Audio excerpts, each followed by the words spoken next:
Hello everyone, this is Hitech Talk.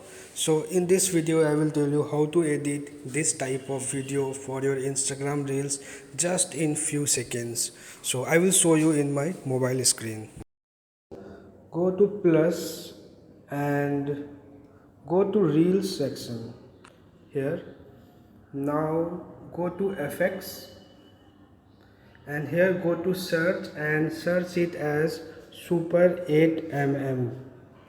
Here you can see, and here you will see the first filter. This is a filter. You can see how it's look. You can record a video and you can also design with a text.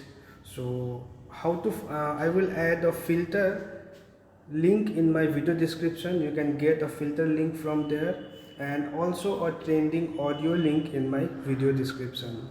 So I hope you will find this video useful.